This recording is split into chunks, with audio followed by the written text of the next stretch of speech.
নীল চিরকুট লেখনীতে নৌসিন আহমেদ রোদেলা পর্ব সংখ্যা 30। ঘণ্টা 2 আগে সন্ধ্যা মিলিয়েছে। হলের প্রতিটি রুমে রুমে জ্বলে উঠেছে টিমটিমে আলো। নির্জন পথগুলোতে ভূতগ্রস্তের মতো ঠায় দাঁড়িয়ে আছে ল্যাম্পপোস্ট। অন্ধকারের দুষ্টুমিতে তারা প্রায় ক্লান্ত, অবিশ্রান্ত। হলের পাশের ঝোপঝাড়গুলোর মাথায় তখন জমাট বাঁধা অন্ধকার। ইট পাথরের শহরেও সানন্দে আলো ছড়াচ্ছে 2-1টা ঝিঝি পোকার দল। 2 তলার বারান্দা থেকে সেই সব লক্ষ্য করছিল নম্রতা। খুঁটিয়ে খুঁটিয়ে দেখছিল গাছের প্রতিটি পাতার হেলদোল। গায়ে তার বাইরের পোশাক এখনও পাল্টানো হয়নি, পাল্টানো হবে বলে মনে হচ্ছে না। বুকের ভেতর ধূপধাপ হাতুড়ি পেটানো হৃৎপিণ্ডটা একটা বারের জন্যও নিষেধ শুনছে না। শরতের শিরশিরে বাতাসের সাথে ভেসে আসছে বেলি ফুলের সুগন্ধ। পাশের রুমের কেউ একজন দিন কতক আগে বেলি ফুলের চারা লাগিয়েছে বারান্দায়। সেই গাছে 2 দিন হলো ফুল এসেছে। সেই গন্ধেই মোমো করছে চারপাশ। বেলি ফুলের সুগন্ধটা নাকে আসতেই হৃদস্পন্দনটা থেমে গেল নম্রতার। হাতে ধরে রাখা নীল চিরকুটটা শক্ত করে চেপে ধরে থম মেরে দাঁড়িয়ে রইল। তারপর ধীর পায়ে সরে এলো জানালার কাছে। জানালার পর্দা ভেদ করে আসা আলোয় চিঠিটা আবারও মেলে ধরল নম্রতা। ওই এক টুকরো চিঠিটাই 10ম বারের মতো পড়তে আরম্ভ করলো। এই তো পরিচিত সেই অক্ষর, পরিচিত সেই স্বাদ, পরিচিত সুগন্ধ। নম্রতা বুক ভরে শ্বাস টেনে টলমলে চোখে চেয়ে রইল নীলাভ কাগজের পাতায়। চিঠিতে সম্বোধন লেখার অভ্যাস আমার কোনো কালেই নেই। চিঠির সম্বোধনে কিছু লিখতে গেলেই মোটা মোটা চোখের অভিমানী মেয়ের চোখ ভাসে। ভ্রু কুঁচকে বলে, তুমি কখনো সম্বোধনে কিছু লেখো না। সম্বোধনে কিছু না লিখলে কি চিঠি হয়? চিঠি হয় কিনা জানি না, কিন্তু ওই অভিমানী চোখ দুটো বড় দেখতে ইচ্ছে হয়। বুকে শিশির বিন্দুর মতো শুভ্র অনুভূতি বর্ষণ হয়। সেই অভিমানীকে অভিমান করার অসংখ্য সুযোগ দিতে ইচ্ছে হয়। অবসরে ভাবতে ইচ্ছে করে তার সেই অভিমানী মুখের নিখুঁত অবয়ব, কিন্তু পারি না। প্রত্যেকবারই মনে হয় সে এমন নয়, অন্যরকম, সবচেয়ে অন্যরকম। তার চোখ, সে কল্পনার থেকেও কল্পনাময়, রূপকথার থেকেও স্নিগ্ধ সরল। আমি তাকে যত ভাবি সে আমায় তত ভাবায়। অ্যাসাইনমেন্টের খাতায় ভুল করে তার নাম লিখে ফেলি। পাতার পর পাতা লিখেই যাই একটা নাম। নতুন করে অ্যাসাইনমেন্ট করি, সেখানেও সেই একই ভুল। আহ, কি যন্ত্রণা! আজকাল প্রেসক্রিপশনের পাতাতেও লেখা হয়ে যায় তার নাম। কাটি, আবার লিখি, আবার কাটি। শেষমেশ নতুন কাগজ টেনে প্রেসক্রিপশন লিখি। আশেপাশে কারো পায়ের নুপুরের শব্দ হলে চমকে তাকাই, কারো পায়ে তিল দেখলে চমকে উঠি। কিন্তু সবার পায়ের তিল তো তার মতো নেশাতুর নয়, অমন মিষ্টি আর পবিত্রও নয়। আমি জানি না তুমি কে, তবে তোমার পা জোড়া আমার ভাবনার খুব কাছে। আমি তোমাকে চিনতে পারছি না ঠিক, তবে তোমার চোখ দুটো আমায় টানছে। সেই চোখ জোড়ায় উপচে পড়া অভিমানগুলো বারবার আমার অভিমানীর সাথে মিলে যাচ্ছে। আমার কল্পনায় তুমি ছিলে অন্যরকম, তাই বাস্তবের হঠাৎ সাক্ষাতে জটিলতাটা আমি ধরতে পারছি না। তবে কি আমি প্রেমিক হিসেবে ব্যর্থ? শুনো বিষ ব্যথা, নির্ঘুম রাত্রির নীল ব্যথা। আমি আবারও একবার দুঃখ পেতে চাই, মিষ্টি দুঃখ, মিষ্টি ব্যথা পেয়ে সার্থক এক প্রেমিক হতে চাই। আমি খুব চেষ্টা করেও নম্রতা নামের মেয়েটির প্রেমে পড়তে পারছি না। তার চোখ দুটো আমায় টানলেও সেই চোখ আমায় আকৃষ্ট করতে পারছে না। আমি এক জনম, হাজার জনম শুধু শ্যামলতাকেই চাই। তার প্রেমে আক্রোশ ডুবে ব্যথায় ব্যথায় মরে যেতে চাই। প্রতিটি মুহূর্তে আমি শুধু তার প্রেমেই পড়তে চাই। আগামীকালের সেই দুপুরবেলায় ঘেমে নিয়ে ক্লান্ত হয়ে আমি আমার পরিচিত শ্যামলতাকেই দেখতে চাই। আমার অভিমানীকে কাল ফিরিয়ে দিও প্লিজ। শ্যামলতাকে বলবে আমার শেষ চিঠির উত্তর সে দেয়নি, সেই উত্তরটা আমার চাই। চিঠিটা পড়া শেষ হতেই গাল বেয়ে গড়িয়ে পড়ল 2 ফোঁটা টসটসে জল। ঠোঁটের কোণে ফুটল প্রাপ্তির হাসি। সেই কতদিন পর ফিরে পেল সেই দম বন্ধ করা অনুভূতি। কিশোরী বয়সের অনুভূতিগুলো যৌবনেও কত তাজা, কত মিষ্টি, কত সুন্দর। প্রগাঢ় অনুভূতি নিয়ে বারান্দায় পা মুড়ে বসে পড়ল নম্রতা। দেওয়ালে ঠেস দিয়ে চোখ বুজল। বেলি ফুলের তীব্র সুগন্ধটা নাকে আসতেই নম্রতার মনে পড়ল পুরনো এক চিঠির লাইন, তোমার আঙিনা বেলি ফুলের গাছে গাছে ভরিয়ে দেব শ্যামলতা। রোজ সকালে মুগ্ধ চোখে সাদা ফুলের রাজ্য দেখবে তুমি, আর আমি দেখব তোমাকে। তোমার সদ্য ঘুম ভাঙা চোখে লেপ্টে থাকবে কাজল, ঠোঁটে থাকবে নিষ্পাপ হাসি। সেই হাসিটা দেখার জন্য হলেও তোমার জন্য বেলি ফুলের রাজ্য বানাবো আমি। সেই রাজ্যের রানী হবে তুমি, শুধু তুমি। আর কাঁদছিস? নম্রতা চমকে চোখ মেলল, হাসার চেষ্টা করে বলল, কখন এলি? বুঝতেই পারিনি। নীরা ফোড়ন কেটে বলল, স্বপ্নে প্রেমিকের বাহুডোরে আটকে থাকলে আশেপাশে খেয়াল কি আর থাকে সোনা? নম্রতা ভুরু বাঁকিয়ে বলল, বাজে কথা। নীরা নিঃশব্দে হাসল, তারপর হঠাৎই গম্ভীর মুখভঙ্গি নিয়ে চুপ হয়ে যায়। নীরাকে নীরব হয়ে যেতে দেখে দীর্ঘশ্বাস ফেলল নম্রতা। বেশ রয়ে সয়ে প্রশ্ন করল, মন খারাপ? নীরা অবাক হওয়ার চেষ্টা করে বলল, মন খারাপ কেন হবে? নম্রতা কয়েক সেকেন্ডে বিস্মিত চোখে তাকিয়ে থেকে বলল, ভাই তুই এত স্বাভাবিক থাকিস কি করে? রোবট তো নোস, তবুও অনুভূতি শূন্যের মতো ব্যবহার। নীরা হাসল, দেওয়ালে ঠেস দিয়ে আকাশের দিকে তাকালো, কিছুক্ষণ চুপ থেকে বলল, বাড়িতে খুব ঝামেলা হচ্ছে। কাকারা খুব বাজে বাজে কথা শোনাচ্ছে ভাইয়া আর মাকে। পুরো পাড়া জুড়ে বিশ্রী একটা খবর ছড়িয়ে গিয়েছে। মা আমাকে খুব দ্রুত মরে যেতে বলেছে। ভাইয়া কথা বলা বন্ধ করে দিয়েছে। কাছের মানুষ, কাছের বন্ধুটি থেকে অপ্রত্যাশিত একটা ধাক্কা জুটেছে। এমন একটা পরিস্থিতিতে আমার কাছে দুটো পথ খোলা আছে নমু। এক, নিজের কপাল চাপড়ে কান্নাকাটি করা, নয়তো সিলিং ফ্যানের সাথে ঝুলে পড়া। দুই, নিজেকে এতটা শক্ত করা যাতে এই বিষ বাক্যগুলো প্রতিবেলায় খাবারের সাথে খুব সহজেই হজম হয়ে যায়। সমাজের নীতি বাক্যগুলো ছুরির মতো ঢুকতে চাইলেও শরীরে প্রতিরোধে বরাবরই ব্যর্থ হয়। আমি দ্বিতীয় অপশনটা চুজ করেছি। এই ব্যথাগুলো হজম করার চেষ্টা করছি।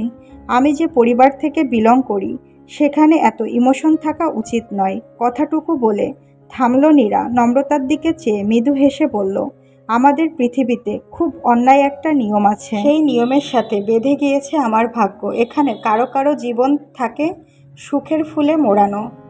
এরা কখনো সত্যিকারের দুঃখ সওয়ার সুযোগ পায় না। আবার কারো কারো জীবন থাকে দুঃখ ফুলে মোড়ানো। এরা কখনো সত্যিকারের সুখ ফুলের সন্ধান পায় না। কল্পনায় সুখ ফুলের অবয়ব একেই পার করে দেয় গোটা জীবন। নম্রতা চুপ করে রইল। নীরাও আর কথা বাড়ালো না।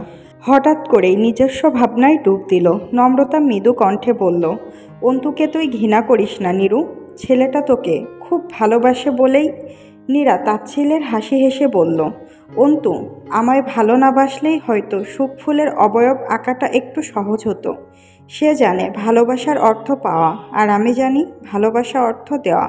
আফসোস অন্তু আমায় ন্যূনতম সম্মানটুকু দিতে পারল না।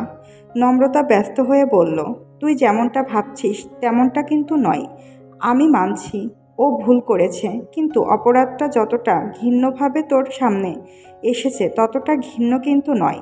অন্তু নিজেকে সামলানোর চেষ্টা করেছিল, মেনে নেওয়ার চেষ্টাও করেছিল সবটা, কিন্তু সেদিন যখন তোর বিয়ের কার্ডের ছবি দেখালি তখন ওর মাথা খারাপ হয়ে যায়। আমি ওকে শান্ত করার জন্য সত্যটা বলেছিলাম। আমি বলেছিলাম যে তুইও ওকে ভালোবাসিস, কিন্তু পরিস্থিতির চাপে সেই ভালোবাসাটার তোয়াক্কা করছিস না। কষ্ট তুইও পাচ্ছিস, তাই ওর উচিত নিজেকে সামলে নেওয়া, যেমনটা তুই সামলে নিচ্ছিস। অন্তু আমার কথা বুঝেছিল, শান্তও হয়েছিল, কিন্তু আমি ক্ষুণাক্ষরেও চিন্তা করিনি যে ও এমন একটা কাজ করবে। আমি সরি দোস্ত। নীরা অবিশ্বাস্য দৃষ্টিতে তাকিয়ে থেকে বলল, তোকে আমি বিশ্বাস করেছিলাম নমু। নম্রতা অসহায় কণ্ঠে বলল, ভুল বুঝিস না প্লিজ। আমি তোকে হার্ট করতে চাইনি, আর না অন্তু চেয়েছিল। অন্তু তোর হবু বরের অফিসে গিয়েছিল, সেখানে গিয়ে ভদ্রলোককে খুবই নম্রভাবে বুঝিয়েছিল সে তোকে ভালোবাসে আর তুইও ওকে ভালোবাসিস। পরিবারের চাপে বিয়েটা তোকে বাধ্য হয়েই মেনে নিতে হচ্ছে। প্রমাণ হিসেবে আমাদের একটা গ্রুপ ছবি দেখিয়েছিল যেখানে তুই আর অন্তু পাশাপাশি দাঁড়িয়ে আছিস। আরেকটা ছবি দেখিয়েছিল যেখানে অন্তুর কাঁধে হাত রেখে হাস্য উজ্জ্বল মুখে দাঁড়িয়ে আছিস তুই। দুটোই গ্রুপ ফটো ছিল। তোর নামে বাজে কিছু বলা তো দূর, তোর এক্সট্রা কোনো ছবি পর্যন্ত দেখায়নি। অন্তু আমাদের বন্ধু নীরু, তুই একটাবার চিন্তা করে দেখ। অন্তু নাদিম রঙ্গন এমন কিছু করতে পারে যার জন্য আমাদের সাফার করতে হবে? কখনো করেছিল এমন কিছু? ওই হারামি বেটা তার আর তোর ফ্যামিলিকে কি আলতু ফালতু বুঝিয়েছে আল্লাহ জানে। আজকালকার যুগেও এমন থার্ড ক্লাস মানসিকতার মানুষ থাকতে পারে তা ভেবেই অবাক হচ্ছি আমি। নীরা দাঁতে দাঁত চেপে বলল, এত ভালোবাসা দেখাতে কে বলেছিল তোদের? বিয়েটা আমি নিজের ইচ্ছেতেই করছিলাম নমু। অন্তু কাজটা যেভাবে করুক, ফলাফল তো একই, তাই না? নম্রতা হতাশ চোখে তাকালো, ব্যর্থ নিঃশ্বাস ফেলে ঘাড়টা হালকা কাত করল। বলল, নিজের ভালোবাসা পাওয়ার জন্য শেষ চেষ্টা করার অধিকার তো সবার আছে নীরু। অন্তু তোর বন্ধু বলে তার থেকে তুই হাই লেভেলের কিছু এক্সপেকটেশন করতে পারিস না। যে ছেলেটা চারটা বছর থেকে তোর জন্য অপেক্ষা করেছে, তার কাছে সব কিছু মুখ বুঝে সহ্য করে নেওয়ার ক্ষমতা আশা করলে তো চলবে না। তুই জানিস অন্তু রাগ বরাবরই বেশি। ও যে রাগের মাথায় কিছু। নীরা ফুঁসে উঠে বলল, তাহলে তুই কি বলতে চাইছিস? অন্তু আমার সাথে যা করেছে তা কম হয়ে গিয়েছে? তুলে নিয়ে ধর্ষণ করলে পারফেক্ট কিছু হতো? অথবা অ্যাসিডে ঝলসে দেওয়াটা এক্সপেক্ট করছিলি তুই? নম্রতা প্রতি উত্তরে কিছু বলার আগে উঠে চলে গেল নীরা। নম্রতা হতাশ দৃষ্টিতে চেয়ে রইল। নীরার ক্ষতি সে উপলব্ধি করতে পারছে, তাই বলে অন্ধভাবে অন্তুকে ঘৃণা করাটাও তো ঠিক হচ্ছে না নীরার। ছেলেটা ওকে ভালোবাসে বলেই তো। কথাগুলো ভেবে দীর্ঘশ্বাস ফেলল নম্রতা। রাত গড়িয়ে সকাল হতেই অস্থিরতা বেড়ে গেল নম্রতার। ভার্সিটি যাওয়ার সময়টুকু বিছানায় এপাশ ওপাশ করে কাটিয়ে দিল। ক্লাস, আড্ডা সবই যেন উবে গেল আজ।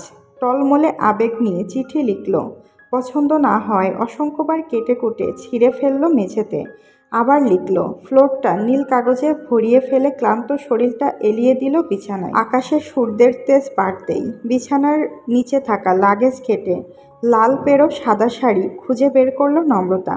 তারপর অনেক দিন আগে চিঠিতে যেমন লিখেছিল দুজন, যেভাবে তাদের প্রথম সাক্ষাৎ হওয়ার কথা ছিল, ঠিক সেভাবেই তৈরি হয়ে নিল সে। শাড়িটা সাধারণ বাঙালি মেয়েদের মতো খুব যত্ন করে পরল।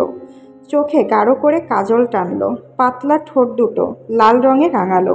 ঘন চুলগুলো পিঠের উপর ছড়িয়ে দিয়ে হাতে পড়ল কাচের চুড়ি, লাগেজের জিনিস, কাপড়ের জাক সব উল্টে পাল্টে ছোট্ট একটা আলতার শিশি উদ্ধার করল সে। তারপর খুব যত্ন করে ফর্সা পায়ে আলতা লাগালো। কপালে পড়ল ছোট্ট লাল টিপ। কানে ঝুমকো পড়তে পড়তেই ঘড়ির কাঁটায় 12টার ঘরে এসে ঠেকল। সাথে সাথেই নম্রতার ফোনে মেসেজের টোন বাজল। আরফানের দেওয়া ছোট্ট একটি বার্তা, অপেক্ষা করছি। এতক্ষণ শান্ত থাকলেও শেষ মুহূর্তে এসে নার্ভাস হয়ে পড়ল নম্রতা। হাত পা কাঁপতে লাগলো অস্বস্তি আর লজ্জায়। ঢিপ ঢিপ করতে লাগলো বুক। নম্রতা কিছুক্ষণ ঘরময় পায়চারি করল, দাঁত দিয়ে নখ কাটলো, বারান্দা থেকে নিচের রাস্তায় উকিঝুঁকি দিল। ঠিক তখনই দ্বিতীয় বার্তাটি এলো। 12টা 20 বাজে। মিস নম্রতা। নম্রতা বুক ফুলিয়ে শ্বাস নিয়ে নিজেকে শান্ত করলো। আয়নায় নিজেকে শেষবারের মতো দেখে নিয়ে সিঁড়ি বেয়ে নেমে গেল নিচে। দোতলা থেকে গেট পর্যন্ত পৌঁছাতে পৌঁছাতে অসংখ্যবার একটা চিন্তা মাথায় খেলে গেল তার, বেশি সেজে ফেললাম না তো? আরফান কি ভাববে তাকে? পর মুহূর্তে ভাবলো, কি ভাববে? সে মোটেও ডাক্তার আরফানের সাথে দেখা করতে যাচ্ছে না। সে যাচ্ছে একান্ত নিজের মানুষটির সাথে দেখা করতে। তার বহু আকাঙ্ক্ষিত সে এর সাথে দেখা করতে। এত অস্বস্তি তাকে মানাবে কেন? গেটের কাছে রিকশায় বসে অপেক্ষা করছিল আরফান। গায়ে তার নীল পাঞ্জাবি, ডান হাতের কবজিতে কালো রঙের ঘড়ি, এক হাতের মুঠোয় কালো ফ্রেমের চশমা। সূর্যের তেজে অনেকক্ষণ আগেই ঘাম ছুটেছে তার শরীরে। আরফান দু হাতে মুখ ঢেকে জোরালো শ্বাস ফেলল। মুখ থেকে হাত সরিয়ে ঘড়িতে সময় দেখল। তারপর বেখেয়ালি দৃষ্টিতে একবার গেটের দিকে তাকালো। গেট থেকে দৃষ্টি ফিরিয়ে কপাল কুঁচকে ফেলল সে। ধীরে ধীরে ঘাড় ঘুরিয়ে আবারও গেটের দিকে তাকালো। গেটে দাঁড়িয়ে থাকা রমণীকে দেখেই কপালের ভাঁজটা সরে গিয়ে মসৃণ হয়ে গেল মুখ। ধবধবে ফর্সা নম্রতার গায়ে লাল পেরো সাদা শাড়ি, মায়াবী চোখগুলোতে ঘন কাজল। আরফান ঢোক গিলল। পাঞ্জাবির কলার টেনে ঠিক করতে করতে চোখ ফেরালো সামনে। তারপর আবারও তাকালো নম্রতার চোখে। ঘোর লাগা মুগ্ধ দৃষ্টিটা ধীরে ধীরে পায়ের কাছে এসে ঠেকল। সুন্দর পা জোড়া আজ আলতায় রাঙা, হাতে রিনিঝিনি কাচের চুড়ির শব্দ। আরফানের মুখটা ধীরে ধীরে উজ্জ্বল হয়ে উঠল। চোখের পর্দায় থাকা দ্বিধাটা সরে গেল মুহূর্তেই।